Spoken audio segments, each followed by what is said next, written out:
Welcome to The Point of View. This is your favorite current affairs show on television. On The Point of View, we pick the right topics, we get the right guests, ask them relevant questions on issues that matter to you. We have a very special show for you tonight because tonight we're doing something we haven't done before. We're going to play back an interview I had with the breakfast show team with the Minister for Agriculture, the Honorable Dr. Owusu Akoto. It's an interview that was important, not just because of his recently declared or what we've seen as his political ambition, but more importantly, the state of the agricultural sector. We spent a lot of time discussing the planting for food and jobs with questions from various people on whether that policy was really successful. We also spent some time talking about the state of the Ghana economy and on his presidential ambition. When we come back, we'll take you into the radio studio to see what we did from 8:30 to 9:30. Stay with us.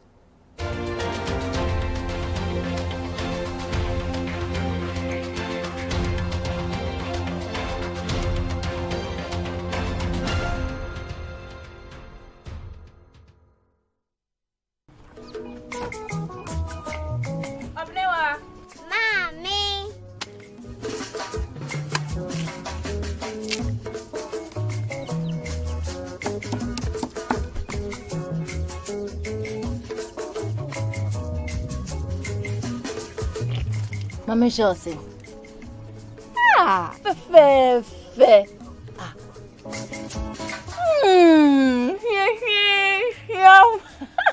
Different era, better result. Time has changed and time has brought Kel Charcoal Toothpaste. Healthy gums, anti-cavity, fresher breath, and it whitens teeth.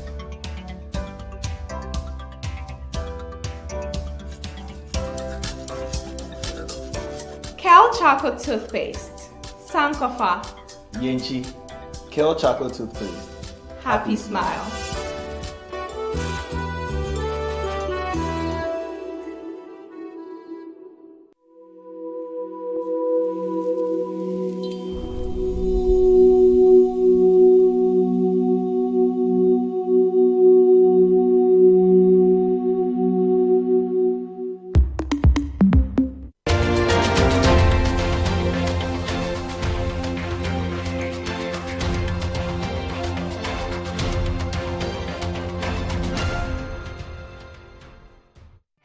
In Agric Economics. This is from Cambridge, of all places. He worked as an economist, senior economist, principal economist, and chief economic advisor of a period of 18 years at the International Coffee Organization in London. He's also worked as a consultant to the World Bank and the United Nations on soft commodities. So we're talking cocoa, coffee, and sugar. And this was over a period of over 22 years, or over 12 years, 95 to 2007 as well. And then, of course, in 2008, he entered Parliament, where he spent 2 terms, MP for Kwadaso, a place Kojo is very familiar with, Kwadaso in Ashanti, and he was MP for 2 terms. He was also Deputy Ranking Member and subsequently the Substantive Ranking Member for the Committee on Food, Agriculture and Cocoa Affairs. And he was appointed Minister of Agric in 2017. He introduced the Planting for Food and Jobs, which was seen as a flagship program. And he was maintained because in 2021, he was one of the first names on the list of ministers to be maintained. And he is here with us. I need to also say that as I traveled around the country last week, from Accra to Cape Coast to Atuabo to Sunyai, through Mim, Goso, Kenyase, went all the way through to Wenchi, and then I drove through Bamboy, got to Bole, turned on the Fufusu Sola Road, hit Sola, entered up in Tamale, went to all the way to Bolga and Paga. I couldn't help but notice his posters around as well. So he's quite visible in the country as well. And we'll be talking to him. I'm here with Kojo as well. And for those of you watching on television, thank you for joining us. Honorable Doctor, welcome to the show. Good morning. Thank you very much. How are you doing? I'm doing extremely well. Amazing. How is the sector that you oversee? Sector is bubbling with life. How do you assess that? How do you get to know what's going on? Do you have like daily reports? Is it your field workers? Because your sector is such a huge sector. So how do you keep a pulse on the agri sector? We have a lot of workers around the country. At the headquarters, we have 13 directorates. Then in the regions, we have the directorates, the regional directorates. Every district has a district director of agriculture. Under him, there are loads of extension officers who are working shoulder to shoulder with the farmers on the application of modern technology.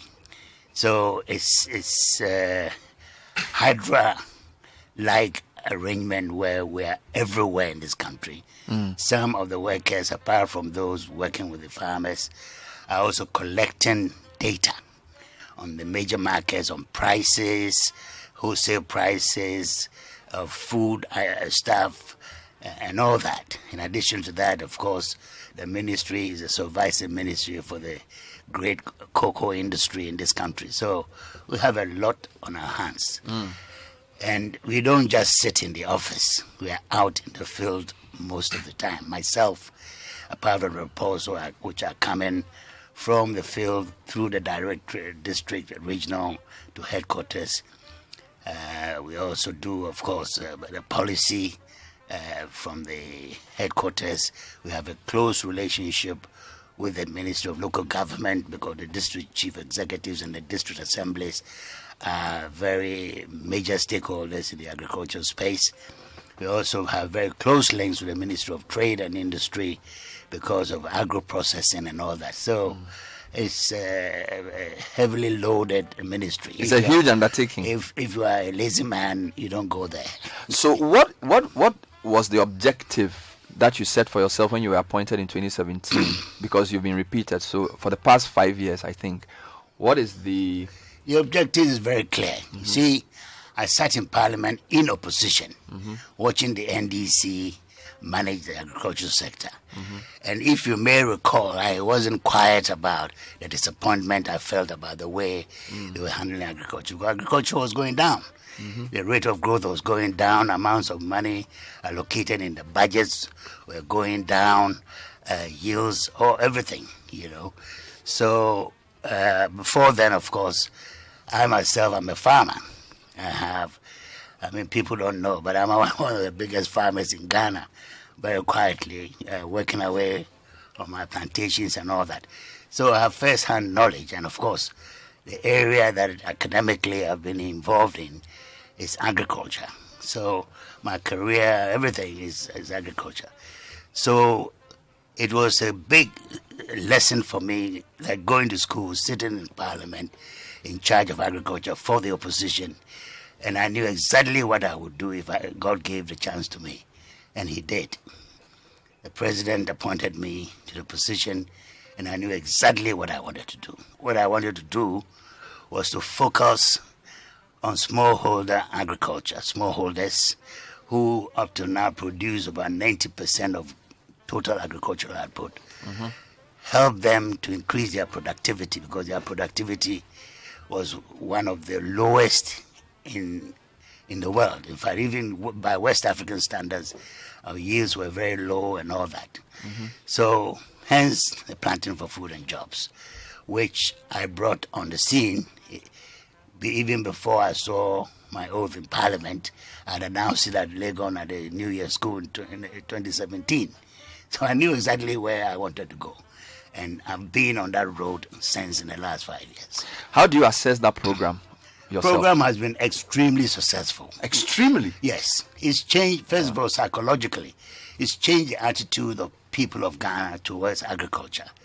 It's demonstrated that if you are an individual, you have money, you go into agriculture, you can make more money. It says that if agriculture is your lifeline, it's not just you feeding yourself, but you can make a surplus money to take care of your family, to make them comfortable and all that.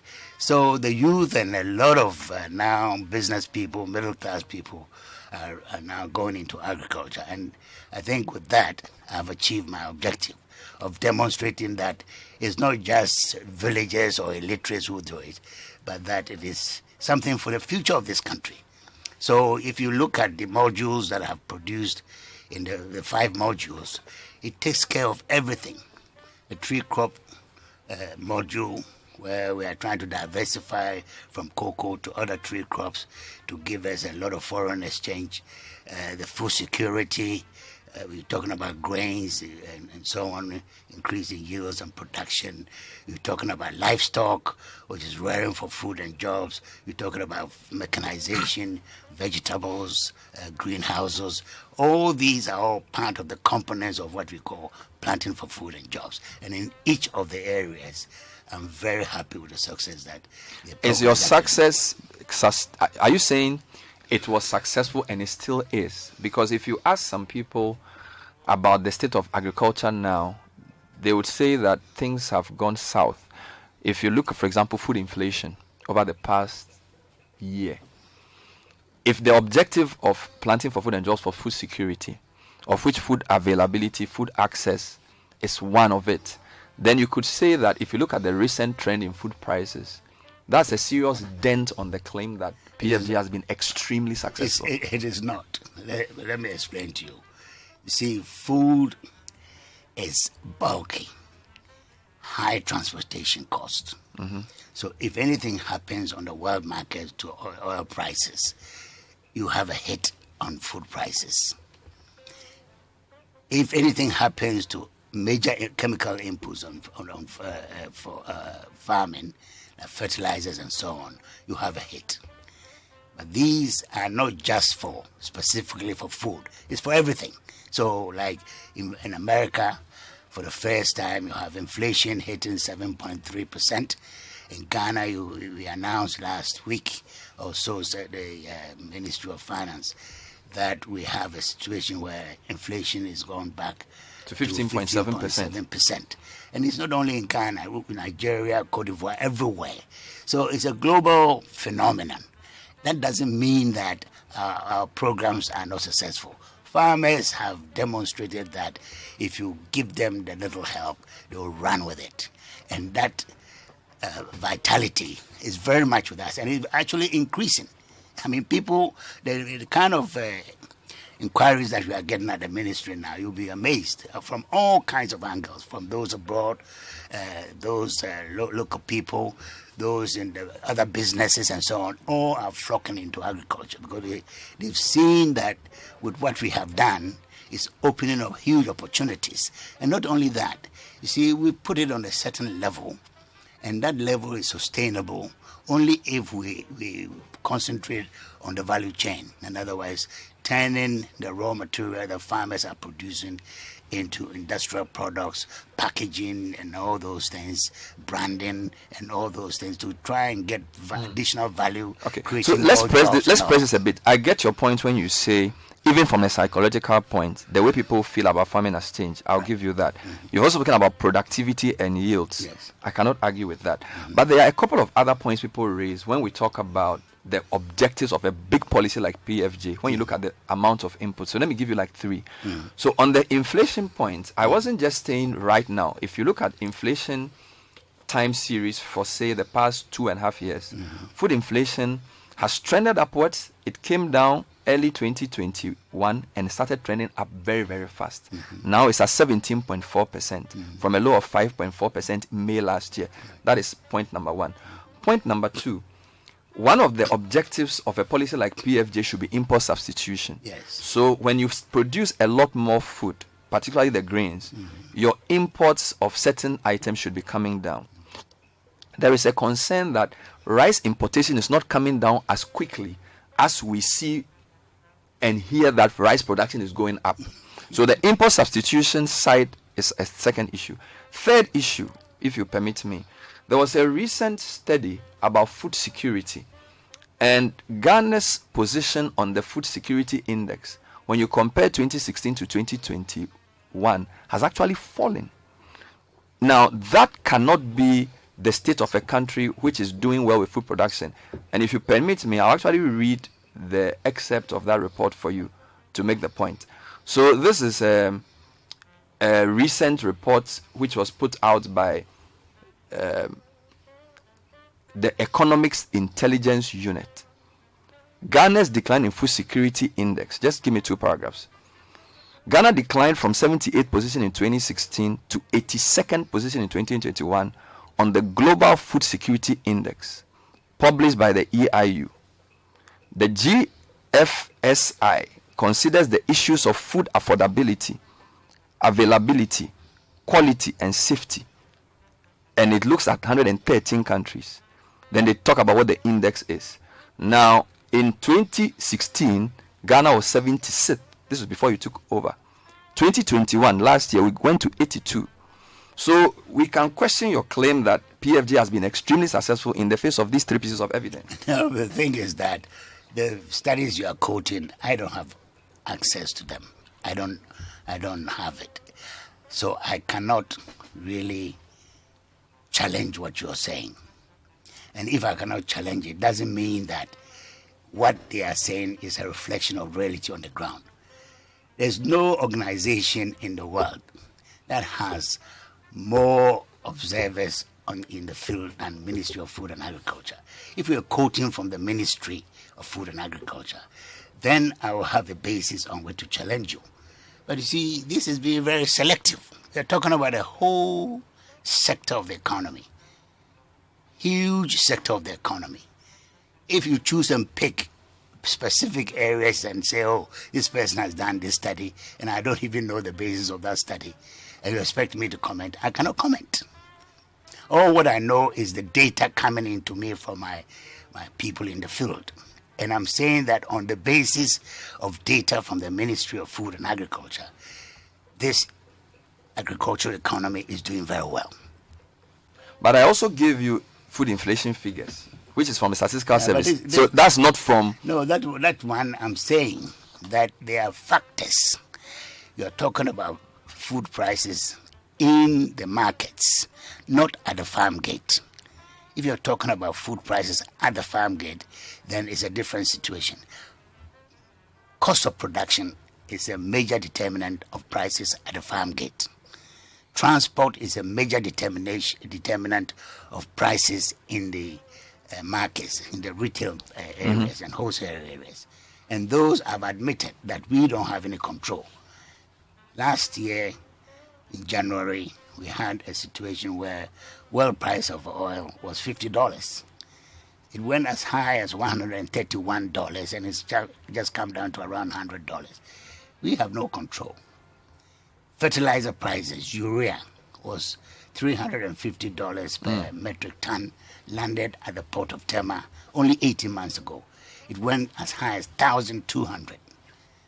Now I don't even know where it is with what is happening in Ukraine. So these are factors that are beyond us. But it doesn't mean that because the prices have gone up, farmers have given up on the use of them, of these items.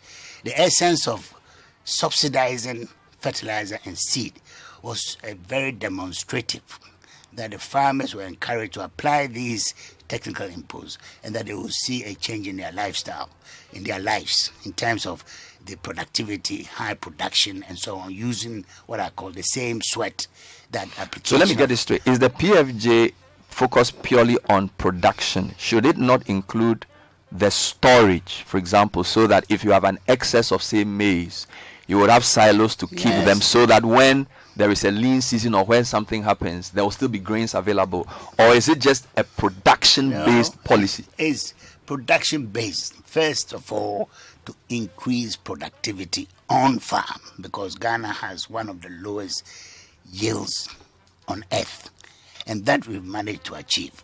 Before we came, on average, Ghanaian farmers were applying 8 kilograms of fertilizer per hectare. Hectare? Yes. Okay. 8 kilograms per hectare. Wow. The world average is 130. Okay. You go to China, it's 300 kilograms per hectare. The ECOWAS average target is 50 kilograms per hectare. The Ghanaian was doing only 8. We've managed through Planting for Food and Jobs to increase it to 25 as we speak, which is still only half of the ECOWAS heads of state average of 207. So we still have a long way to go. In addition to that, improved seeds application 2017, we're able to distribute only 4,400 improved grain seeds to farmers. Last year we did nearly 40,000 metric tons. I mean, you cannot tell me that you infuse such huge amounts of resources into farming and you get nothing. And then somebody says in London at the Economic Intelligence Unit, they failed. No, but he's talking about food security as a holistic concept, not just increasing production in a year or two. No, but that's the point I'm making to you, that all this has been financed by the Ghanaian taxpayer, you and me, to subsidize the farmer, to encourage him to apply fertilizer and improve seed. And the results have been fantastic. Which is why the results should be sustainable. Yes, of course it is sustainable. But we are just beginning the journey. As I told you, from 8 kilograms per hectare of fertilizer, we've now 25 kilograms per hectare. It's only, and the 25 is only half of what the ECOWAS target of 50. So we are very far away from the end of the journey. Yeah, but the question is I understand the input side of the equation. You're increasing fertilizer, you want to improve yields. Yeah. But I'm still going back to what is the objective of the policy? The policy's objective is not just to increase the production, but to make food available and affordable. Absolutely. So did the policy contemplate on silos and storage? It's the policy, not was. Did the policy contemplate those? Because of course we did.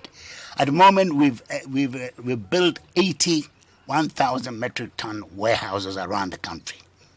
Okay, when we came in, the total amount of fertilizer of warehouse space at the ministry was only 34,000 metric tons. We managed to convince our colleagues in cabinet to let us build 80 warehouses, 80,000.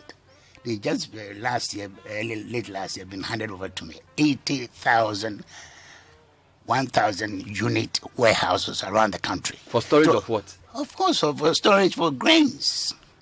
So do you know how much maize, for example, we have in stock? No, we haven't gotten there. This is what I'm saying. But if we produce and we have wait, please. Or where are we gotten to? Let me explain to you.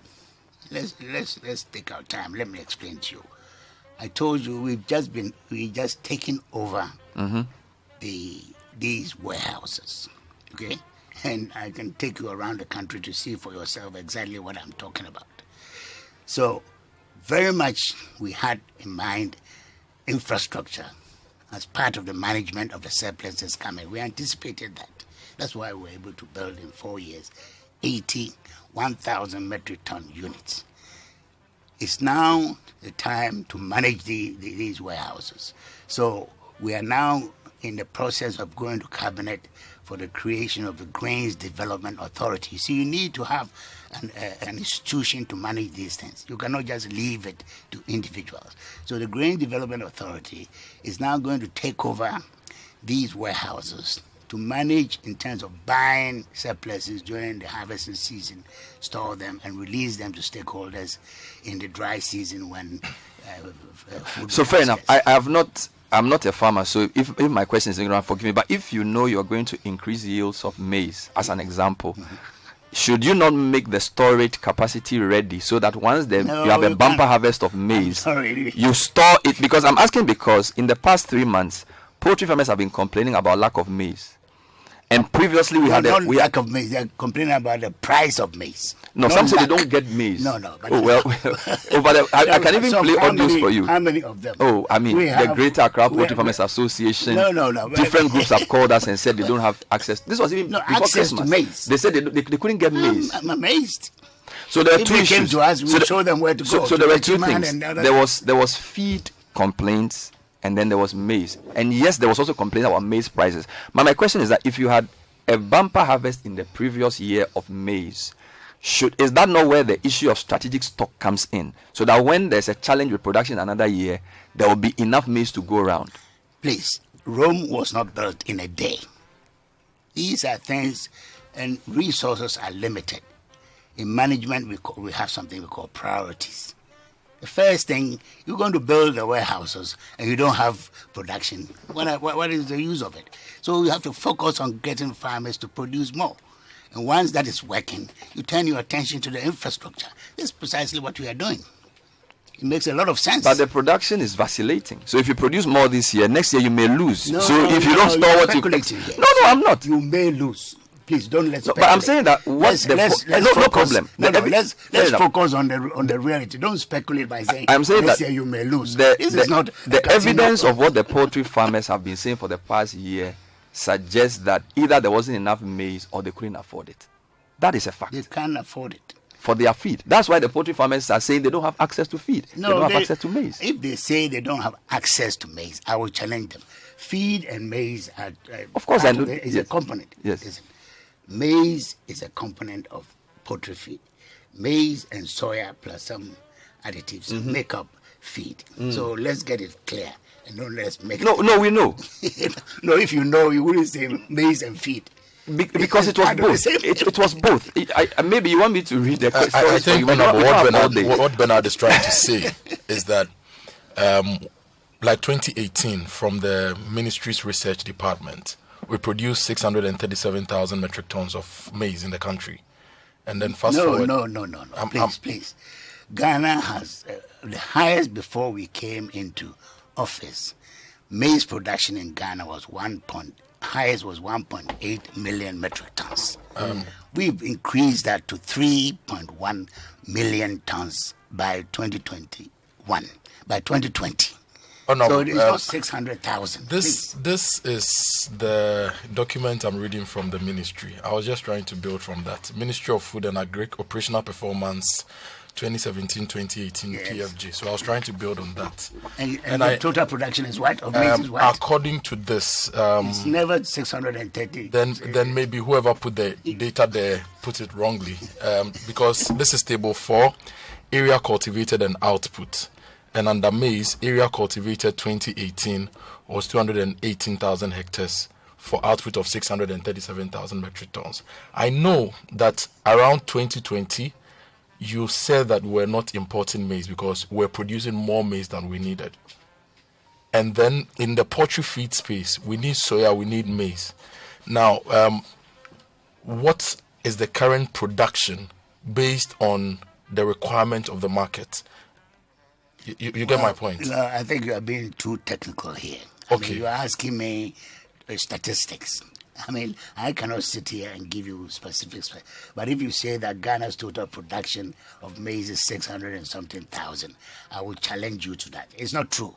I'm not saying now. I'm saying in 2018. No. It was 637 according to this MUFA document. No, please. Then it's a wrong document. You can take it from me. No. Okay, let me read I've been in this business for decades. You know, he is quoting. I think for me, I don't even want us to split hairs over this. There are different sources of data. The point we are raising about maize. Let me read this story to you. This story was just last year. The Ghana Poultry Farmers Association, this is July 13, 2021. The Ghana Poultry Farmers Association fears Ghana's poultry industry risks collapse if government fails to swiftly deal with recent challenges of feed for poultry. This comes as poultry farmers across the country currently are faced with scarcity and high cost of maize and other ingredients needed in their industry. Speaking to City Business News on the development, President of the Greater Accra Poultry Farmers Association, Michael Nyakwampim, said, "There is a looming danger if the challenges are not addressed. We do not have the cereals such as maize, soya, and wheat bran available to work. So we are having imminent shutdowns, and what we are seeing is there's a looming total shutdown. We want to avert this because GAFA alone has about 1,775 farmers, and we cannot have a situation where people whose businesses are just poultry farming would have their businesses collapse." So this is the information. So this statement was when? This is July 2021, so last year. Okay, so the industry has collapsed by now. I mean, these are, you see, we are in a very comfortable situation. Before 2017, we were importing food into this country, even plantain from Cote d'Ivoire. Okay, now we are not talking about human consumption of food. We are talking about for animals. We have so much surplus now. We are talking about animal food. So it really shows you, and I'm saying that we have statistics to show the amount of food that we are exporting to neighboring countries. That has been going up. If we didn't have a surplus, how could we be selling food to our neighbors? That's the question.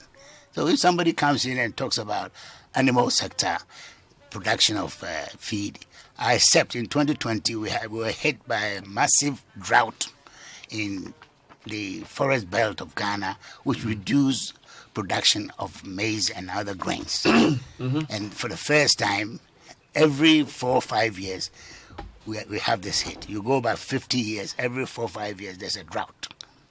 So we were lucky from 2017 till 2020 when this drought happened. But it was ameliorated by the increased production of planting for food and jobs in the Savannah region. And of course, if you have a sudden drop in production, it has to affect prices and the availability on the market. That is what the farmers were talking about. So it does not affect the body of the policy that we are pursuing. And so it's just picking here and picking there. You lose sight of the overall policy objective that we are following, which is to transform agriculture in Ghana. And the efforts that this government has made, the amount of resources, money that the taxpayers' money we spent in pursuing that, and the output is very commendable. And everybody who's in this area of agriculture, both international, the continental, regional, ECOWAS, acknowledges that Ghana has done exceptionally well. And I want to point out that we are not questioning the input into the sector or the effort. No, the performance. I think a lot of what people are raising, some of the reports I'm reading, are talking about the outcomes, whether it's commensurate with the level of input. Oh, of course. So if you're putting in the fertilizer and all these things. I can also give you evidence. I can show you for 24 hours people in the field who are really commending us for what we are doing. Okay, I get that, but I'm saying that just stay on the negative. No, but I'm just making a general point that nitpick and say, these people are quotation from this. And no, but you see, when I quote an EIU report on food security, of which you know what food security is, which is a component, it has many components, and you say because you've not seen the report, you cannot comment on it. Of course, obviously, food security as an objective of an important policy like PFJ should be of concern to you. I am not saying it's not of concern. I'm challenging the basis of that conclusion that he's drawing, that Ghana's food security has gone down. Did you question the food security index in 2016? Because this is an index that is used widely. What I'm saying is that I am the Minister for Food and Agriculture. I'm in charge of all the data generated in this country. And all the data, they come to my office. We do the analysis. We are not getting the picture that you are trying to paint with this EIU study. But it's not just EIU. No. Let me read more for you. If you think I'm just... let me give you more. Just a few more. I can also quote a lot of World Bank. I can quote Commonwealth. I can quote ECOWAS. It would be nice to hear you quote them. Yeah, but I'm not here to do that. Because they are because you said because Agric has so many people interested. You already said that there are different people looking at the sector. So it's understandable where GAU, different groups, Food Security Ghana, they are all commenting on the sector. If those comments are negative, there are other institutions also commenting on the sector that you are not quoting. That's the point I'm making to you. Then tell me. Then I'll quote I'm not here. I'm reading what is available. No, I'm not here to teach you. No, but you said. But you're talking about the negatives. No problem. No, it's because your premise is that the PFJ has been extremely successful. Yes. And I will maintain that. And in terms, produced enough food for humans, and we are even getting some for animals. And not only that, we are exporting. We are exporting to our neighbors. That's the premise why I asked our food needs and our production, so that we will get a sense of the excesses we're exporting. For example, I can give you the statistics directly. Over the past 2 years, we've had comments from senior high schools of food shortages within the senior high schools. No, that's a management problem. And the food they eat is practically green. But can you let him ask the question? No, the thing is but you can't. You see, if a man doesn't land with his question, your answer in the middle does not help because you don't know where he's going with the question. That's a management problem. The school feeding program is not... No, but it's all related. If, for example, we have enough food and yet the buffer stock system isn't able to manage the food supply to schools, again, it impinges because your job in producing the food is to make sure people have access to it. And the Agric ministry is one of the most important ministries because every industry is touched by it. So even if there are sectors within your downstream which are not managing the surplus right, it should be of concern to you.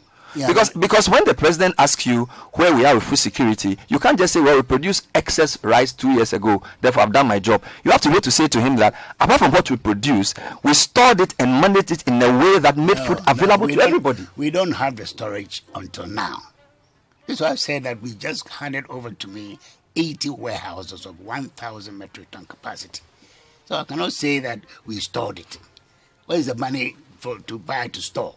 Where were we going to store it? So but the storage is part of your mandate. Yeah, of course, this is why we are building warehouses. So that's why you have to admit that. So then you can't say the policy has been extremely successful, because the policy is not just about food production. No. Because the objective of the policy is food security, not just making a bumper harvest in 1 year. No. First of all, the food should be available. Mm-hmm. And before then, the food was not available. That's why we're importing food from Cote d'Ivoire, even plantains from Cote d'Ivoire. Mm-hmm. Now is the reverse. You go to Burkina Faso, Ouagadougou, Agogo. Plantain farmers have hired a site where they are marketing their plantain. Okay? That one, you don't talk about it. Well, you are just telling me. You haven't even told me the source. Oh, you don't know. No, I have sent people there. They filmed it and everything, and it's in the papers. I can only use what is available to me. No, that's selective. No. I reject that. Yeah. I reject that. No, because otherwise there are a lot of evidence. Because we've admitted increase in food production from the Ministry of Agric.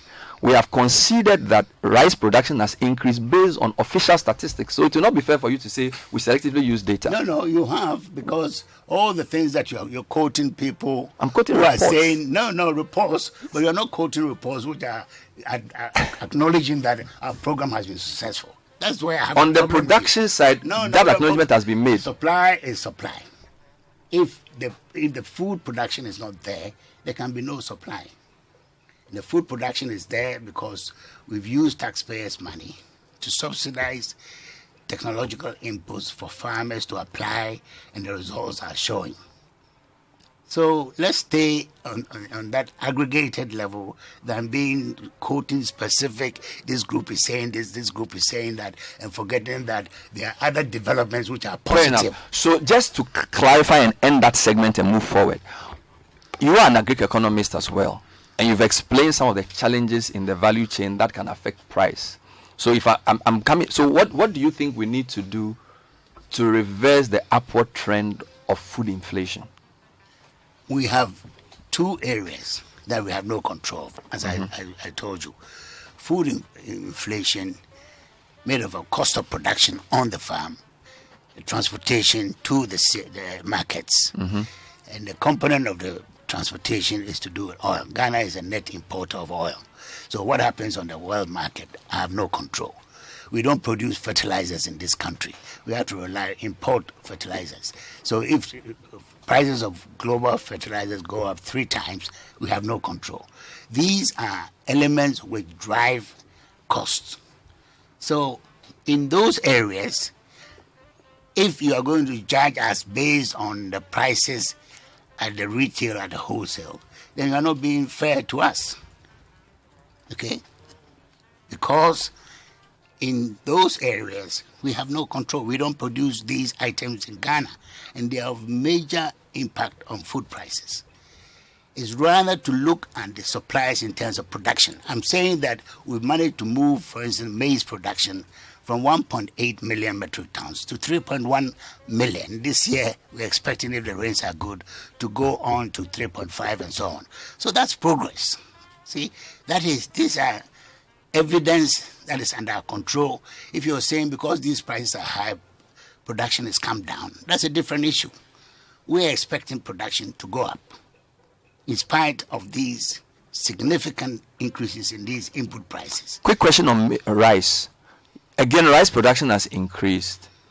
There's a concern that some of the mills still don't have enough rice to mill. Yes. We have more milling capacity than we produce rice. What do you think is the bottleneck? No, we don't have. It's the reverse. Our milling capacity is only 450,000 metric tons if you put all the mills together. We've done the calculations. We sat down with the millers. 450,000 metric tons. Our paddy production last year reached 1.1 million. So we have less than half of the milling capacity for. That's why the Nigerians come and take our paddy to go and mill and make all the money in their countries. And I'm trying to get investors to come and invest in the milling capacity. Even the current milling capacity, only about 70% of the or less is being used because the banks are refusing to give working capital to the millers. The banks have not helped us. And I keep saying that the commercial banks in this country have vacated agriculture. And in spite of all the life that we put into the sector, it's just sat on the sidelines watching us. And in fact, we've arranged a meeting with all the commercial banks and the governor and the president himself present for me to make the case to them that it's about time they came in because government has done enough with the taxpayers' money and they have to come in with agricultural credit and not only. Quick question. In Nigeria, the central bank came up with a strategy where they made some funds available to some financial institutions to on-lend to farmers. Yes. They increased their milling capacity, Yes, sir. and there was a Ghanaian involved. Is this something we should be thinking about doing? Using the central bank as the driver. That's what they did. Yeah, but we have the gas cell here in Gas cell of Ghana. But the amount of money to me is small. It's only 300 million Ghana cedis. Okay. The Nigerians came in with $5 billion equivalent. We just had. Kojo is a rice farmer. He has a couple of questions on the rice. concern by rice farmers and millers and marketers is that when we produce, importers undercut the market because of the benchmark value-related matters, and we want that removed. Where do you stand on this? Well, I stand with the farmers on that, and in fact, we are coming up with this, apart from the Grains Development Authority, which is going to regulate the market for grains, including rice. There's a specific executive instrument coming to say that to control the outflow of our grains to neighboring countries. We have to do that because we can't spend the taxpayers' money subsidizing production and then for neighbors who don't have any contribution to come and take advantage of that. So I'm very sympathetic with that position. The other challenge is also fertilizer availability for the upcoming season. The data since PFJ started, we increased fertilizer 2017, 440,000 metric tons. Back then, that was the record for the year. 2020, we did over all-time best 600,000 metric tons. 2020, it dropped because of COVID and related matters. Now, Russia, Ukraine is also threatening fertilizer availability. Do we have any strategic stocks or we have any sources of fertilizer that we are going to give to farmers this year to plant? No, we don't have any source. We rely on the private sector to import fertilizers. Okay. And last year, we were caught on the hop in the sense that nobody knew there was going to be a sudden change in the world fertilizer market. So the shipments were a bit low and shortages arose and farmers complained and all that. This year, of course, it's a more organized, there will be a lot of fertilizer on the market, but most of it will be on the open market. See, there are two markets, the subsidy market and the open market. At least the open market will be there for farmers to go out there, but of course it will be more expensive than the subsidized market. So this year is going to be different, and we've done the stocks, those stocks on high seas, those in Tama, Kumasi, Tamale, and we think that there will be adequate amounts, but the prices. What about payment for some of the private fertilizer suppliers? Indeed, some of them sent message and said some of us have still not been paid for 2020 supplies under PFJ. What's going on? Yeah, I mean, that was very unfortunate. I mean, I think since then the Ministry of Finance is making up for that. Most of them have been paid. There's still a little matter of about 85 million to sort it out completely. And I know that the Ministry of Finance is working on those.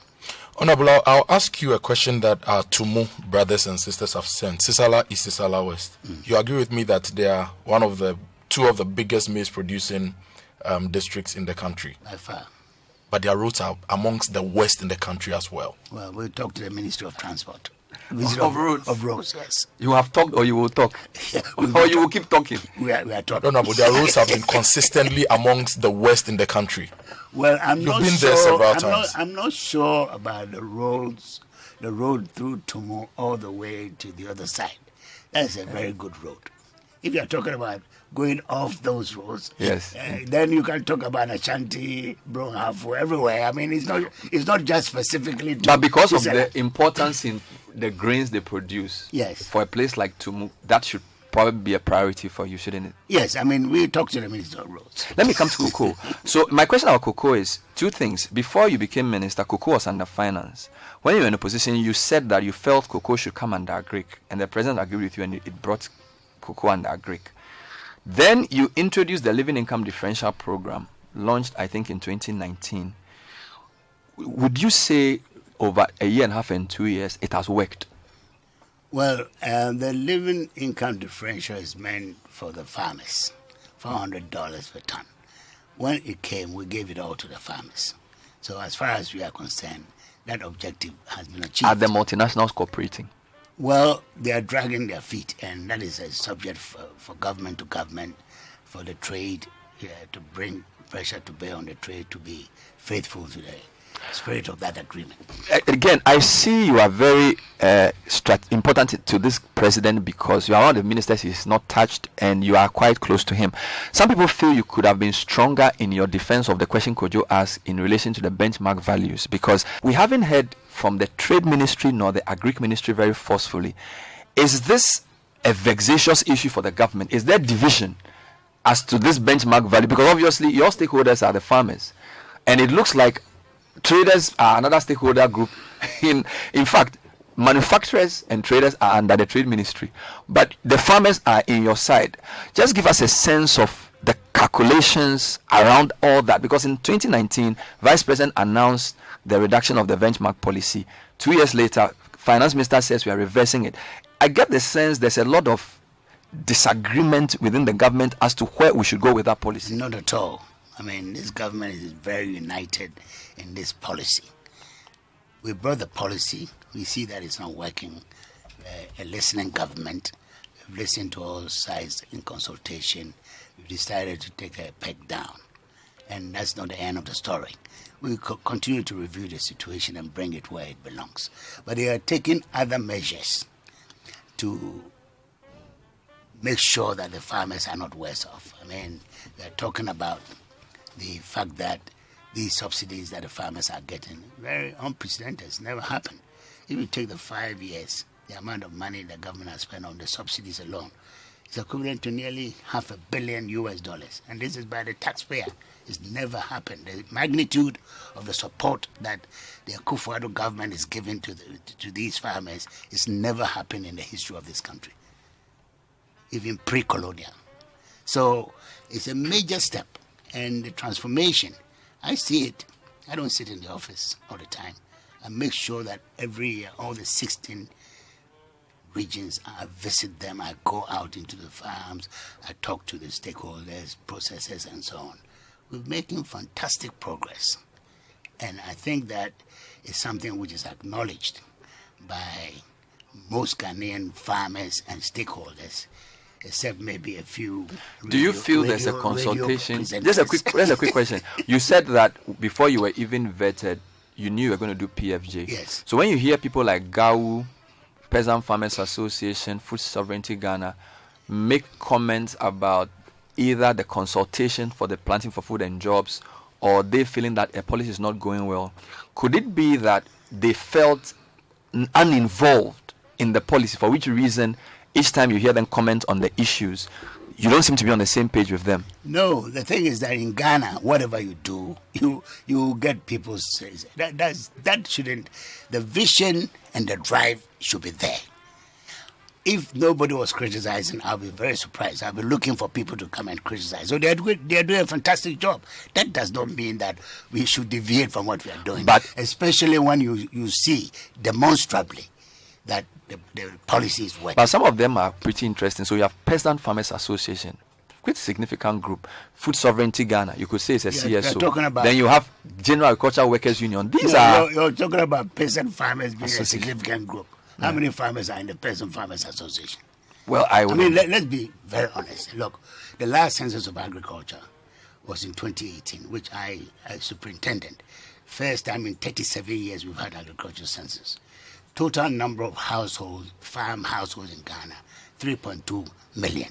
How many of them are in the Peasant Farmers Association? Please, you have to take things into perspective.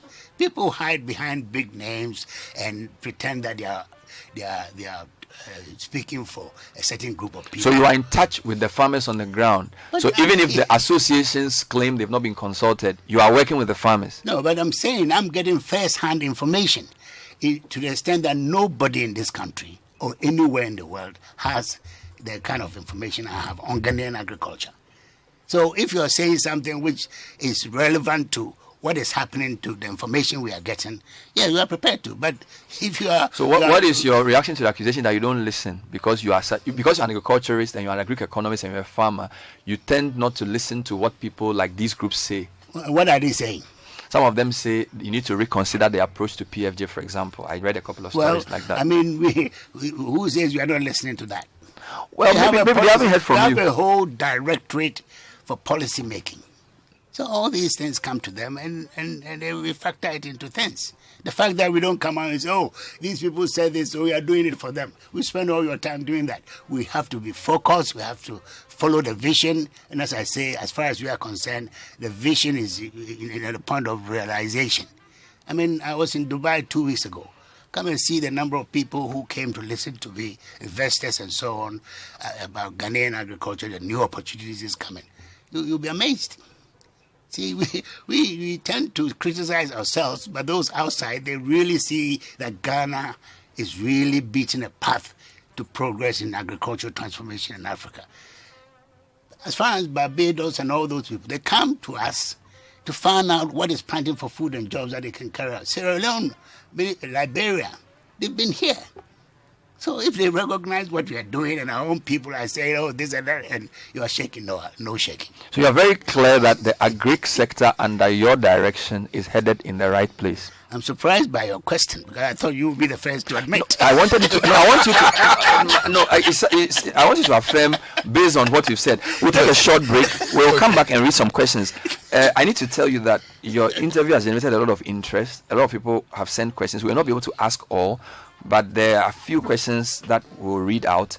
And then there are also interesting views about what you will do after this. So, as I said, as we travel around the country, we saw your posters, and it seems very clear that you are throwing your hat into the ring to be MPP flag bearer. Where does that sit, and what's going to happen? We'll deal with some of those as well. We're talking to the Minister for Agric, Dr. Afriyie, and he's answering all our questions. Stay with us.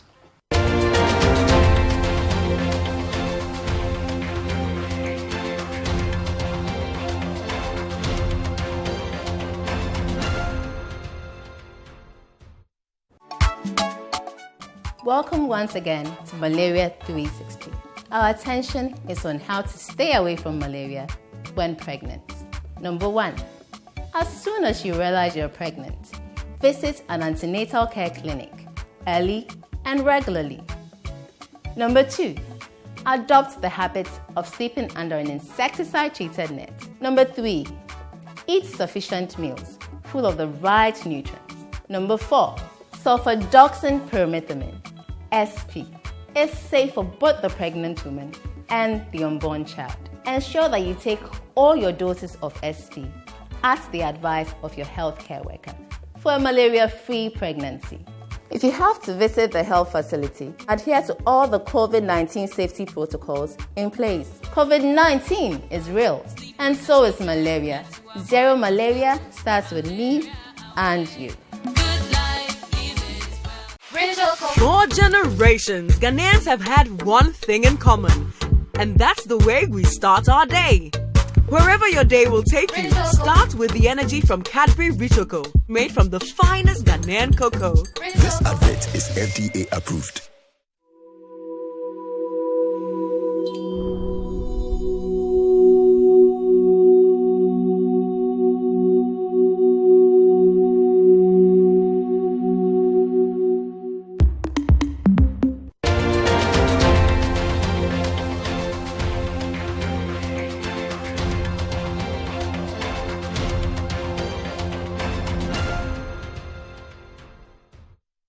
This is still the City Breakfast Show. Today we are hosting the Minister for Agric, and he is answering questions on the sector that he oversees, on the largest sectors in the country, Dr.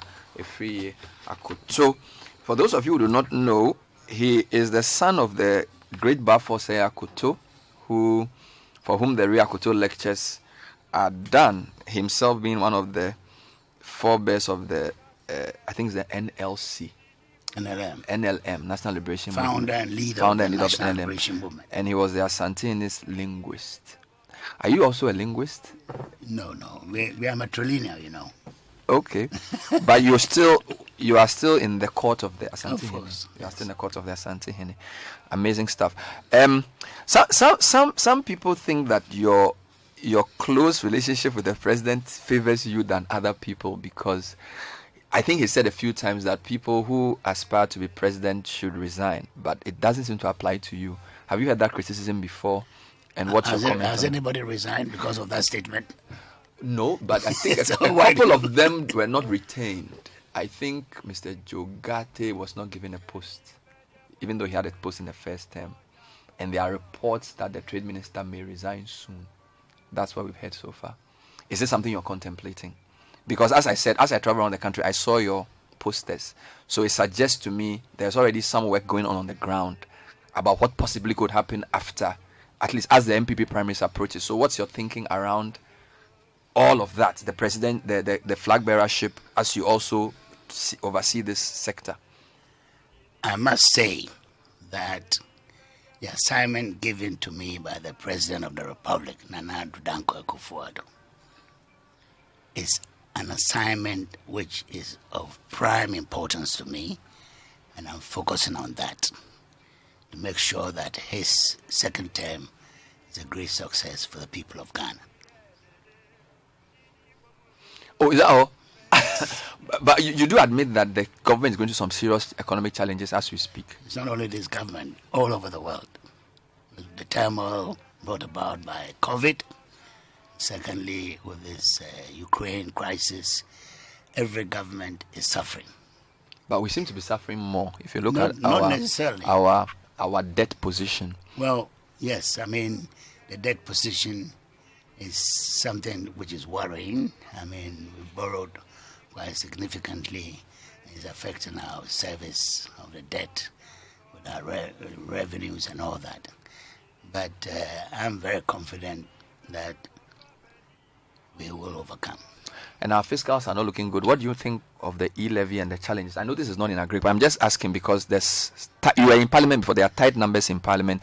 It doesn't look as though the e-levy will be passed anytime soon. And it seems to be one of the revenue strategies the government was at least proposed in the budget. Yes. What are your thoughts around how we deal with this, the fiscal challenges we're facing as a country with the e-levy and where it is now?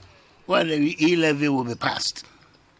You are confident? Oh, absolutely. It will be passed, and it will be good for the people of this country to bring a lot of people outside the tax net into the net, which is where any modern state, nation state should be.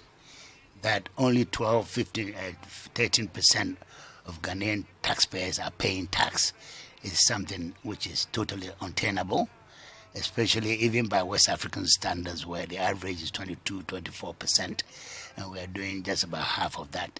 We need to rein in on those who are outside the tax. You and I pay taxes.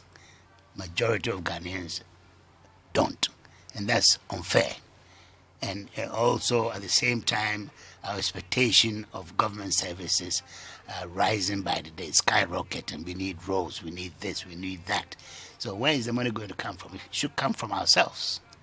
So the e-levy is breaking a cycle of a serious attempt to bring in as many taxpayers as possible. And it's a very noble gesture that should be praised rather than being condemned by. But if you look at the cost of living in Ghana now, fuel prices, unprecedented levels, CD depreciating very rapidly. That is the even more reason why we should have the e-levy, because these are not. We are talking about situations like fertilizers and petrol and all that, which we import we are at the mercy of the international market, and if they are skyrocketing, where do you expect that to come from, the Ghanaian taxpayer? Yesterday I was reading about the UK petrol prices. They've hit record levels, although they are major exporters of oil. So if major exporters of oil are increasing prices at the pump, we as importers, net importers of oil, what do you expect? But should the brunt of all of that be felt by the end consumer? For Why example, not? I mean, we are the citizens of this country. We have to pay for it. But if you look at, for example, the benchmark price we used in our oil projection in the budget, which is around $56, and the oil is now over $100. Exactly. There's a windfall in terms of what we produce. Some people think you can use that windfall to cushion consumers. Net, we are a deficit. We are a net importer. Whether you export or import, we are from the same market. So if you are importing more than you're exporting, how do you have a windfall? There's no windfall. In terms of the percentage of the oil we own. Well, what is the percentage? It's 13%, 15%? 18. 18%. Yeah. But I'm saying that the volumes, what you own is, let's put it that aside. We are trading. We are importing, we are exporting. And we are saying that at the end of the day, we are importing more than we are exporting. So where is the windfall? Can the MPP say that proudly they are better managers of the economy? Because that was one of the things you campaigned with. The CD is just been racing to... Yes. It's lost. I mean, it is lost so much value to the dollar. Indeed, it was rated the worst currency among about 25, as was compared by Bloomberg. I mean, clearly the MPP has to eat humble pie and admit that it wasn't as great as managing the economy as it made us believe. Well, the thing is that COVID never came for 100 years. So it happens in our time. And until then, we're doing but COVID affected well. Every country. So how come our currency is the worst? The other countries that the currencies are better, didn't COVID occur there? But the thing is that if Ghanaian taxpayers were paying their taxes, we wouldn't go borrowing. You understand? So if the rest of the... So you're blaming the Ghanaians for not paying but if your currency is depreciated, how do you blame Ghanaian taxpayers for that? It's all part of the equation. It's all part of the equation. Really? Of course. When you were in opposition and you were telling us that if the fundamentals are weak, the exchange rate will expose you. You didn't say it was a question of taxes. You said it was a question of economic management. Yeah, but it's all part of it. I'm saying that the externalities that we are facing as a country, I mean, since the Second World War, no country has just gone in and invaded another country with such openness and I don't careism attitude. The whole world is condemning Russia. They still are in Ukraine, bombing civilians and all that. It's never happened. But that's not unique to Ghana. No. It's economic implications is what I'm talking about. Is our exposure to Ukraine and Russia more than other countries, other neighboring countries? I think so. Because in what sense? In the sense that gas, Russia supplies a substantial amount of gas to the West for fertilizer and so on. Yara is closing down its factories because they find the prices totally unprofitable. So fertilizer shortages on the global market leading to huge and so on. You know, all these things come together. But I'm saying that if Ghana was 22%, 24% of Ghanaian taxpayers were paying their tax like the average West African, we wouldn't be in this situation. So you are blaming the Ghanaian taxpayer for the economic malaise we are in, including the falling currency. That's one of the problems that we have. So the e-levy has a lot of significance for us. That psychologically, if we're able to bring e-levy on, the Ghanaian taxpayer will... But maybe then the government should lead by example, cut down on its size. You had a large number of ministers in the first term. The government has been asked to account for money spent, received during COVID. It hasn't done that. Yeah, but so if the government is talking about people not paying taxes, maybe the government should lead by example by being more transparent with its expenditure. And not only that, we are talking about 20% cut in our budget across board. That one you don't talk about. 20% of my ministry's budget has been cut as part of the measures to reduce expenditure. That's very significant. And that affects the end user. We're talking about the size of government machinery. not the programs of the ministry which affects the farmer. Well, so it's coming back to us. We're talking about this, the number of ministers, the number of cars, the upkeep of the state. No, but you have to understand that in the first term, there are less number of ministers in this government in the second term than in the first term. You have to admit that. That's a fact. So it's an admission that the first one was too large. Well, whatever it is, you learn on the job. You start by doing something, and you find that you need to make adjustment. You make the adjustments. If you stick to the same format, then you're saying that you're not a listening government. But we bring in all these factors in, including the latest, which is a 20% cut. Even in the Ministry of Food and Agriculture, our budget has been cut. And that shows you the determination of this government to cut expenditure to meet the new situation that we find ourselves in. Will we come out of this? I'm appealing to the economic side. This seems to be unprecedented terrain. Fuel prices 11, we are told it's going to cross the 10 mark. CD is trading almost 8 to the dollar. These are uncharted waters. Uncharted waters, but the first 4 years of this government, we had one of the lowest rises in the CD exchange rate. Do you realize that? It's only the last few months that the CD has suddenly taken a dip. So you have to acknowledge where our contribution has been. Well, I use the trend analysis. When you took over, the CD was around 3.6. It's now getting to 8. So as an economist, fuel prices. So when you look at the long term, if you look at the 8 years or maybe the past 10 years, the trend is in one direction. So I'm afraid I can't give you the acknowledgement you're asking for. Yeah, but I think you have to give it to me because of two things. Because of the COVID. You see, a lot of what is happening, the high expenditure, trying to control the COVID, saving lives, and all that, obviously had an impact on government finances. And of course, for instance, cocoa exports were hit. Normally by the end of December, you have 3/4 of our cocoa sold. Last year, you had to go to Tema and Takra depots to see that the stocking up of cocoa. And that, all these things have a net impact on the performance of the economy. And those things were not the making of this government. We had to really make sure that we minimize the impact on the ordinary citizen. So something has to give.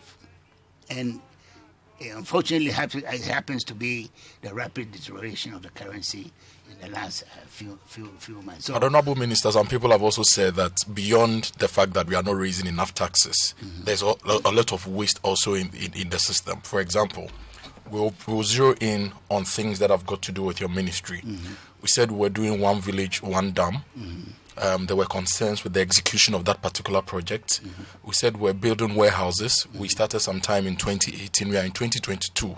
Turnaround time, within a year or two, you should be able to have warehouses in place to ensure storage is done. You are now telling us that you have new warehouses in place. Even fertilizer, policing our fertilizer and ensuring that they are not smuggled. We didn't do a good job. So even though we spent $500 million, a lot of them went waste. That's not true. So when you say a lot of them went waste, I would take serious. There's a lot of smuggling. You admit that. But Honorable, you admitted to us that there's been a lot of smuggling as well, with people even using donkeys to. No, that doesn't mean that a lot of that money went waste. I would totally. Fair enough, but the general point he's making, you can address. This issue about smuggling started 2018. Got to a peak in 2019. We take very drastic measures. 24 districts along the borders on the eastern side with Togo and the north. We excluded them from direct purchasing, trading of fertilizer. We reduced the size of the subsidized fertilizer from 50 kilogram bags to 25 kilogram bags with a huge print on it, planting for food and jobs with a yellow label, so that if you find it in the market in Togo, you know that it's a smuggled item. We did all kinds of things based on the advice of the International Fertilizer Authority, who came here, advised us. We took all these measures, and the whole thing just went down. Now, with what was driving it was the fact that we are the only country in West Africa subsidizing imports. That you go to Togo, Burkina Faso, Cote d'Ivoire, there's no subsidy on fertilizer. And ours has down by 50%. So the economic incentive to take it out was there. Was huge. Fair enough. Now, we are now adjusting, because of what has happened, adjusting the subsidy rates and so on. And with all these measures, fiscal measures we've taken, banning fertilizer along the borders and so on, I can tell you that, of course, you cannot completely eliminate smuggling. Can you address the dam point it raises, though? Because I feel for a big project like PFJ, the dam project could possibly have been managed by even the ministry. It somehow was in a different ministry, and there's been many questions about where are the dams. I don't know if you've satisfied yourself that that project has complemented the planting project that you are in charge of in the right way. In retrospect, could it have been done differently? Well, of course, it could have been done differently, but don't forget that it's only one aspect of irrigation, of dam and irrigation that we have. We're the three major irrigation projects in this country. In Bongo and Pound left bank, right bank, have been rehabilitated at a cost of $105 million, and now has a much bigger acreages for farmers to farm and all that. So those are major achievements that we have done. These small village dams are only a small component of that. So the large-scale irrigation projects are more impactful to the agric sector than the smaller dams. Yeah, in terms of acreages. See, the Tono via the Tono via is yet to be happy. The Tono went from 2,000 hectares to 3,500 hectares. West Bank went from 1,900 to another 3,000, and the right bank also the same. Now they are all completed. They're just about to be handed over to us, and even before then, farmers are on it. So it's given a total of something like 10,000 hectares. Now these small dams that we are talking about, if you put all the acreages that they could service, it's not even 500 hectares. See, so. So it's probably gotten more attention than it deserves. Yes, the focus should have been on the larger dams, because that's where the acreage is. Where the production is. Well, I didn't coin the phrase. It was phrased by your party people. They called it one village, one dam, and made a whole fanfare about it, which is why probably the expectations are higher than the reality suggests. So I'll give Kojo the last question. There's a message from cashew farmers in my region. Cashew farmers, yes, last question. And they are saying that for the first time, a price has been fixed by the government, and the government is trying to help them recoup their investment. So what's the price? I think that's 5 Ghana cedis per kilogram. Minimum. Yes, minimum. So, because previously was who buy your cashew from the farm? There are different aggregators who buy the cashew. So it means that now the farmer is going to make profit, because at a point it dropped to 2-3 cedis, and your production cost per kilogram was 2-3 cedis. Right. And was that you or trade? So now it's been done. Because in the previous government, it was the trade minister that was trying to ban the export of cashew. Yes, but now it's this government. So you've taken cocoa, you've taken cashew. I've taken everything. You've taken everything. We'll leave it here. Thank you. I notice you are not here to talk about other things, so we'll probably bring you back to discuss those issues as the time evolves. Today is for farmers. Thank you for talking to us, Dr. Owusu Akoto, former MP for Kwadaso, and also the Minister for Agriculture. He passed through the breakfast show. We only gave him water. He didn't get breakfast, but thank you. So those were highlights of our interview earlier today on radio with the Minister for Agriculture, the Honorable Owusu Akoto. We hope you learned something.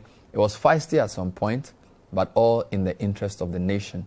Thank you for watching. We'll be with you next time. The Business Dashboard is next. Bye-bye.